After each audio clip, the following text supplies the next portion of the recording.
Welcome to VNfiniti, the podcast where we talk and you listen. We're your hosts, Ashley and Tori. Hey! Hey! Girl, hey! Hello. So we're back again. This episode's topic, Vestige. Vestige. Woo-hoo. Vestige. A trace or remnant of something that is disappearing or no longer exists. Hold on, I got some more. Something left over, typically after the greater parts has been used. A sign or piece of information that indicates something. And one more, this one is good. The remaining other people or things. Vestige. Ashley. So my homie, Dre, is here with us to discuss Vestige. We are going to discuss it in the matter of the bare minimum. Hey, Dre, hey. Hey, what's good? How's everybody doing? Good. So let's get into it. So a couple of weeks ago, we were kind of having a conversation. It was around relationships and how the bare minimum is kind of becoming like it. And when others don't accept the bare minimum, it creates friction within relationships. The reason why I wanted to bring up this topic is, why is the bare minimum, like, why do people expect to get applauded? Or that bare minimum mentality, coming to the table with, Vestige. Okay, I see what you're saying. I definitely remember that conversation, Ashley. First, let me say thank y'all for even letting me get on this platform with y'all. The VNfiniti, did I say it right? Yeah. VNfiniti. So I definitely appreciate y'all for letting me on this platform. But to answer your question, I don't know if I heard you correctly. You said, why do people in relationships feel like giving the bare minimum is enough? And they should be applauded for it. Based off what I like talking to some of my guy friends, we have these conversations too. And what the main thing is, there have been women in the past that have accepted that. And so I'm not trying to put the blame on the woman. But come out the door just like that, huh? Yeah, I'm not. It's a good one though. It is. It's a good point. But you can put that blame in many factors of how a male grows up, and sometimes it's because we wasn't raised properly in that way because it wasn't a father at home or whatever. But I would say it's because women have accepted that in the past. So when you do find a woman of value that holds you to a certain standard, it's surprising. You like, absolutely. What? I'm not even cheating. So how am I not getting like give me my flowers right now? Applauded. Like, my flowers. Yeah. And cheating should be like, that's just a regular requirement. Like, why would you want to cheat? Yeah. And to you, and I can tell from the standpoint that y'all both are coming from me saying that y'all like, duh, like you supposed to not cheat, but people have come from situations where they like, man, like I'm really trying to not do something that I've done in the past. So can I be applauded for trying something different this time around? Because maybe it isn't much to you, but to the girls that he cheated on in the past with the women, like, you should be thankful that I'm not even trying. Yeah, like, not only should you be thankful, but at the same time, like, I was dogging them out. Can I get some props? Trust me. And I'm not saying, just to finish off that first question you said, Ashley, I'm not saying that these men that are men or women that's given the bare minimum aren't trying. These people are trying.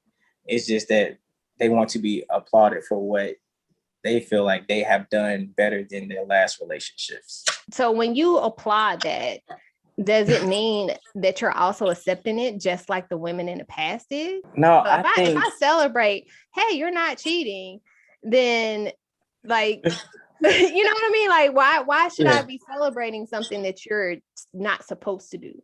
Or like, if you're listening to me and that's like, that's a norm. If we're talking, and if somebody listens while I'm talking, that's what you're supposed to do, right? So why would I give you props on that side of things?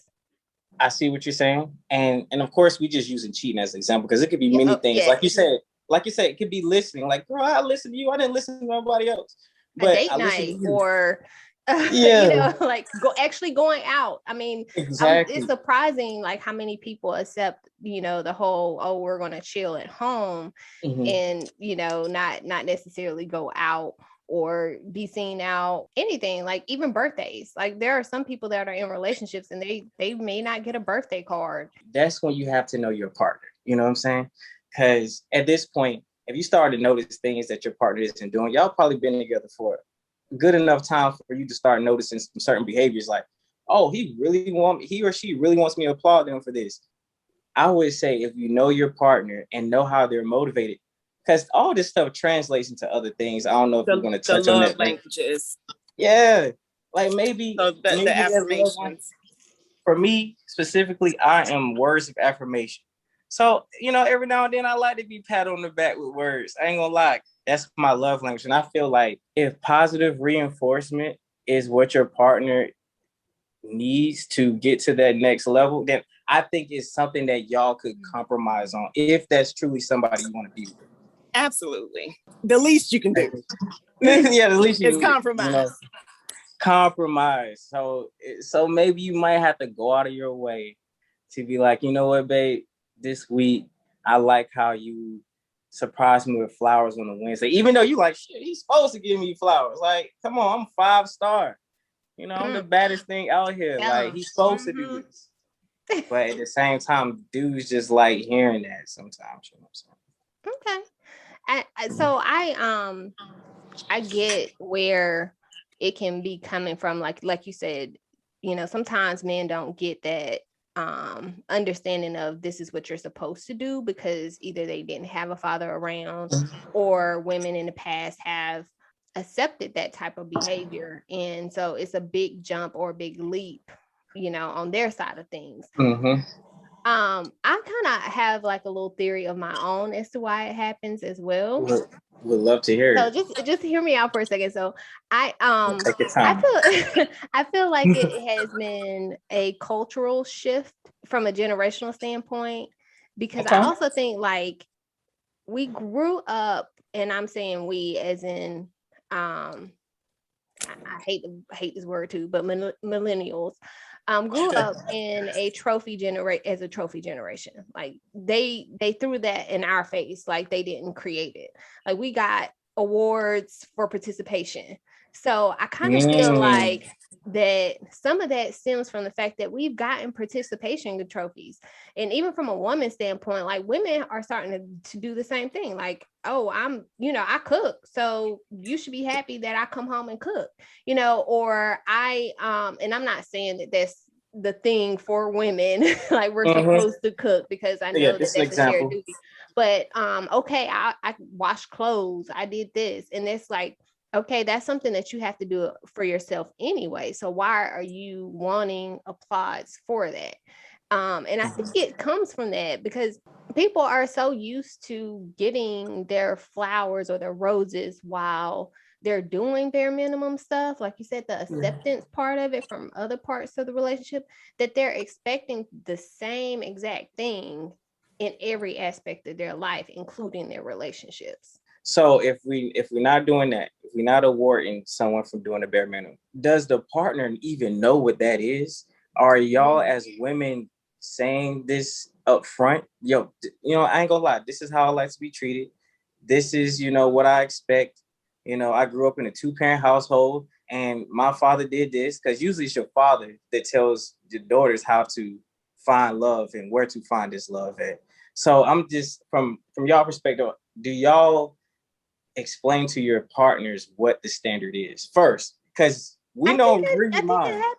I think that happens. I think it does happen. But when it does happen with women, we get a lot of men that be like, she asking for a lot, or it's too much, or like women are never satisfied. Like we all get that women aren't satisfied type deal. Or I'm already doing XYZ and I'm not cheating. So like you're asking for more. I don't know if you have a different perspective on that, Tori, but that's kind of like how I've been led into it. Whenever it is explain like, okay, this is what I feel, this is how I feel. And I'm not saying that it happens with all men, because that's not the case. But I have been seeing a lot of that when it comes to how men feel when we do express our wants. Like, y'all list is long, our list is like this big, or it's like it's not simple. Are you telling these men the standard based on your actions towards him, or are you actually verbalizing this? Okay, so like a couple of different perspectives. So one, I feel like we're having the conversations. I feel like we're when you're coming together, that's part of, the do's, the don'ts, the boundaries, what you are going to accept and what you aren't going to accept. And say, some of that gets missed. Say something comes up that you didn't think about, and then that comes a time where we address it then, and then you discuss, expectations around it, corrective action, corrective behavior, whatever we deem necessary, and moving forward, right? And so then the tone you would think there is set, right? So beyond that, then you're going to think that whatever is happening, we shouldn't get to this place again, because we've already discussed what the expectation is. So we should certainly be working from there. Like, we shouldn't be below that, we talked about it, we talked about it before, then something came, whatever. So like, that's one thing. The other part, yes, I do absolutely feel that, when you're wanting something from someone, you have to be able to also show what that looks like, right? You have to to show people how you want to be loved, how you want to be treated, how you want to be respected, and show them what the standard is. Now, once that's three. Now I'm showing you. So I've communicated it up front. Then we had to address it again. And now I'm also showing you, so I'm delivering. So then when you fall short and it comes with she asking for a lot, or he asking for a lot, or I did this, and he still ain't happy, or he's still talking about this needs to happen, or that's not, going, whatever we're complaining about. And I'm not saying that the complaints aren't valid, but I am saying that, meet up, you know what I mean? Like, we're giving what we're expecting. And so if we're giving bare minimum, if women aren't catering, if men aren't catering above the, domestic things that we may be sharing, or whatever our roles are that we have stepped into or agreed upon, or whatever we haven't discussed, or wherever the slack is, whatever, we should be able to discuss those things and still like push forward. But if there is, still some slack that's not being picked up over here, and it's some, I don't know. That's just, And to me, I think that explains too, like, the whole process. It gives a little more insight into, well, I don't know, I didn't know what that looked like. So, you talked about where that came from, Dre. Yeah. And it came from not knowing what that looked like. So if a person is explaining that and they're telling you, I guess you have to then start reprogramming because your ex accepted it. I'm not going to accept it. And does that bring in other issues into the relationship? Like, okay, I'm hearing both of y'all out, but I think it's time for a male perspective alert. All right, give it. Because I'm hearing y'all listed, you know what I'm saying? You have the conversation. You reinforce, you like, okay, this is the conversation we had a couple weeks ago. Boom. And then you like, I'm showing it too. Like, but I think from a male perspective, when we don't reach that so-called standard that y'all talking about, we get a certain energy from the woman that doesn't align with the same energy that we get when we do something good. And I think that is where the problem lies. That's why I'm saying the energy should be equal whether I do something bad. If you're going to get on me just as passionately as when I do something good. To that, y'all say what and how. No, I agree. In the same energy is what I'm saying. Yeah, I can agree with that. I can agree with that. I mean, that's okay. Go ahead. Okay, because I was saying, like, let's say you found something that he did wrong, whether it was, I ain't gonna say full out cheating because that's just extreme. I'm just talking about something slight where he didn't meet that standard.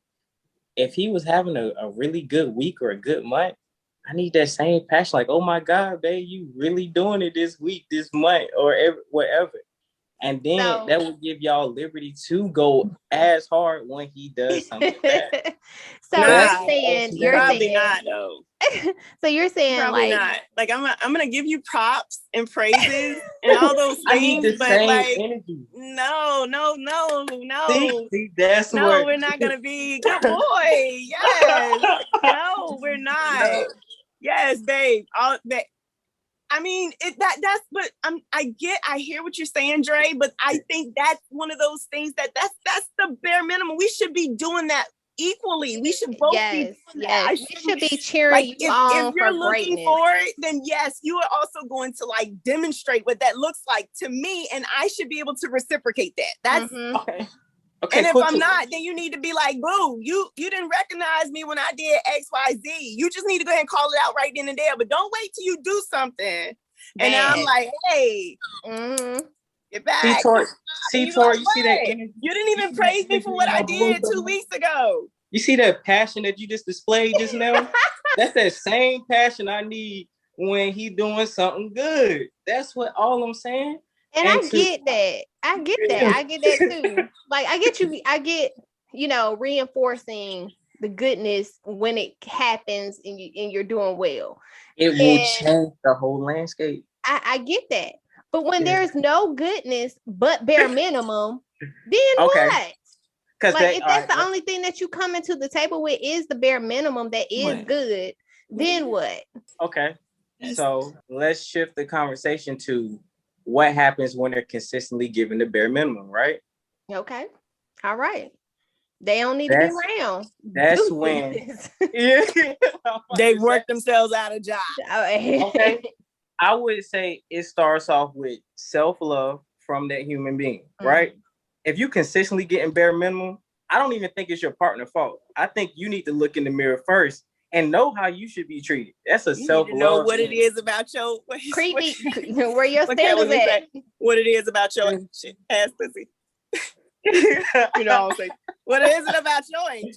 Yeah, no, I feel it. Like I just think, you know, if you're constantly accepting the bare, especially if you're complaining about it, you know what I'm saying? Especially you going to your friends like, man, he's doing it. Yo, it's time for us to really look in the mirror and be like, I know what I deserve. This is what I'm gonna do. And if it called a hot girl summer or whatever y'all want to call it, then that has to be done. That's all I'm saying. I just want to know what y'all do in that situation when y'all are consistently getting the bare minimum.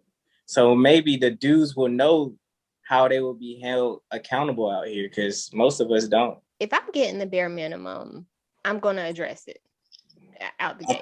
I'm just gonna be like, hey, I'm gonna acknowledge it. I really appreciate XYZ that you've done for me. And as Tori mentioned, I'm going to explain what I like, what I need, what I want, what that looks like. And if it happens again, then there's little to no conversation that needs to be had after then. It depends upon the way that it happens. I might let it, ride for a little second, depending upon what the relationship looks like. It might ride for a second, but if it is a consistent thing, there's no need for me to constantly explain to anyone how I want to be treated if you're not getting that, or how I would like to be addressed. Because like you said, it shouldn't be, it shouldn't be a mystery. Like I'm telling you. And for people that really think that they're doing a lot from the bare minimum, because there are some people that really, really, like you said, like it's a big thing for them because they come from a place where they've done nothing, or it's been like dirt rock bottom, scraping a barrel with some of their actions that they've done, and they've been able to get everything from it. That's why I said you should acknowledge it. You should tell them, hey, that's great that you are no longer, like, you've proven to me and to the world that you don't have to cheat in a relationship. That's wonderful. That's extreme though. But here's some other things that I think will, make this relationship a little better. Yeah.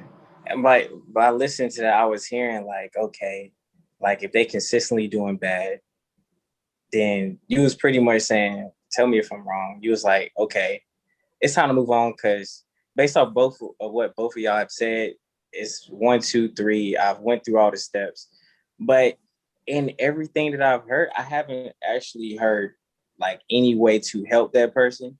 You know what I'm saying? I was actually thinking about that. I think that was my perspective. Not solely, but I would take that step. Like, how can I support you? But in that space and place of how I can support you, and I mean this because I think that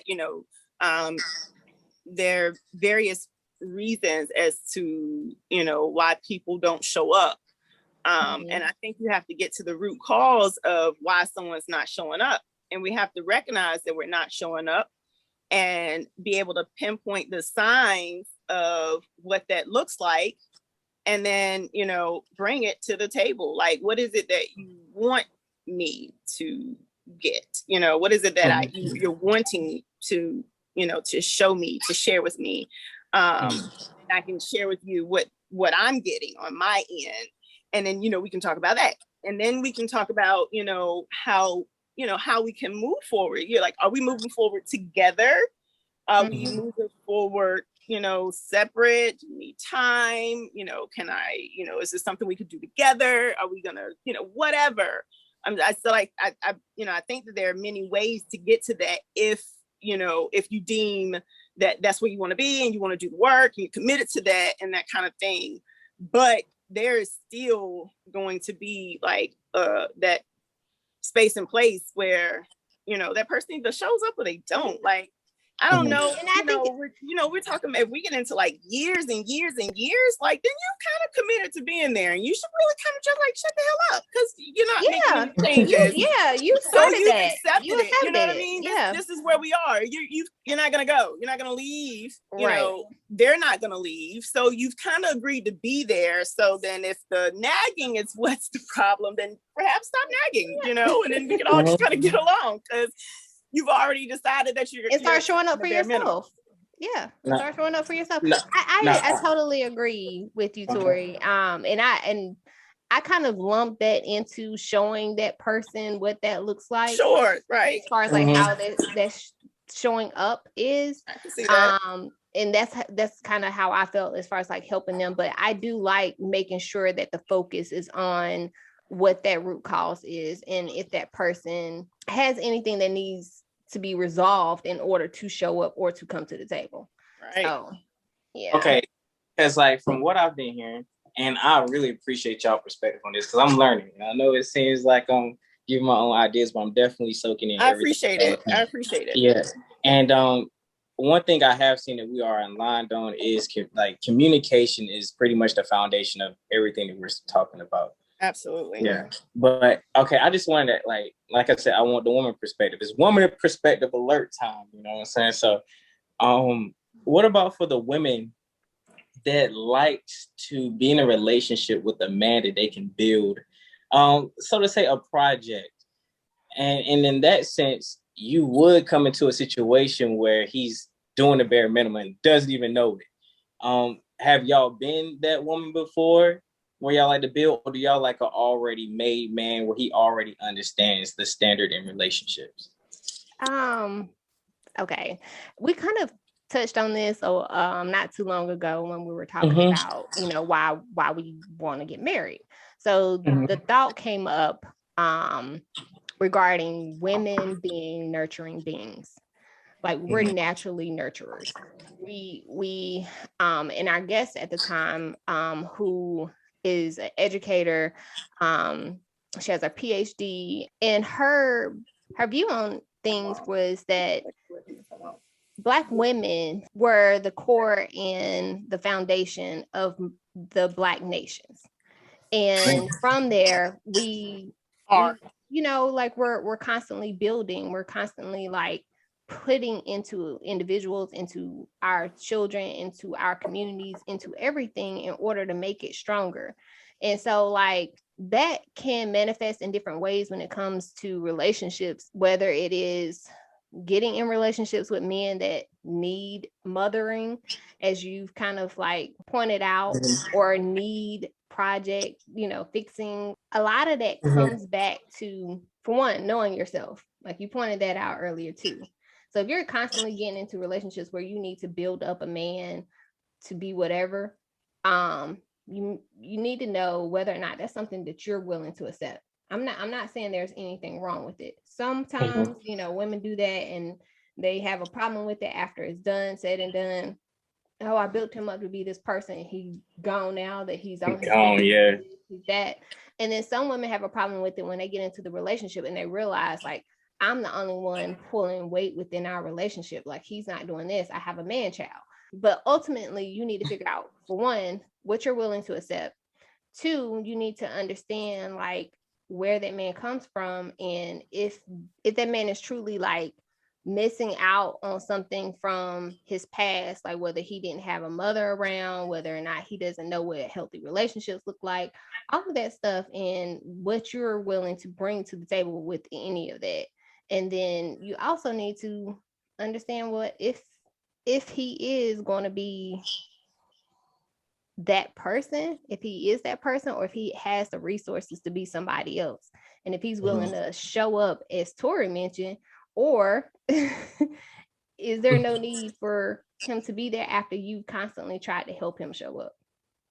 No, that's real. I like that, what you said, especially taking it back how throughout history, Black women have been the core of it all, and y'all definitely need to be appreciated. And I mean, I know I've been asking it's pretty much just been asking the questions. I mean, not asking the questions, but answering the questions, but my views are that you should go above and beyond for these Black women, because, well, women in general, but, of course, like, let's just talk about our Black women. I definitely want to make sure they're appreciated. They're the least married demographic when it comes to women. I have a Black mother. I grew up with my mom and my sister pretty much raised me, and most of these men have mothers and sisters, I mean, everybody has a mother, but I'm just saying they have sisters too. And you should treat your woman like you would want your mother or your sister to be treated. And so I like that you brought that up, because it just touched another spot on my brain. Like, okay, let's go back to the core of this, that we need to make sure we treat these women right. So no, whatever they're asking, even if that list seems it's long. crazy. It's long, and I ain't used to it. But at the end of the day, like, that's well deserved. Well, great conversation. And I think we're at a great stopping point. I really appreciate you hopping on here with us and having this discussion about the bare minimum, especially when it comes to relationships. Yes. It was great having a male perspective. Oh, yes, for sure. And to kind of educate us and give us a little, I felt my wrist being smacked a little bit when it came to, okay, you asking for all of this, but are you showing him? Are you pouring into him so that he can show up to be the best him? Are you celebrating him in his lows? Are you being your best you? Okay, I see that. Exactly. But I really appreciate that point of view, and I really appreciate you coming on. So thanks, once Trey. again, thank you for the opportunity, and look forward to coming on again. But next time with video. Back, for sure. All right. Yeah, next time with video though. Of course, we're moving there. We're moving in that direction. Yeah, y'all very talented, great podcast, and I look forward to hearing it. Thank you. Awesome. Well, thank you to everybody out there for listening to the podcast where we talk and you listen. Bye. Yeah.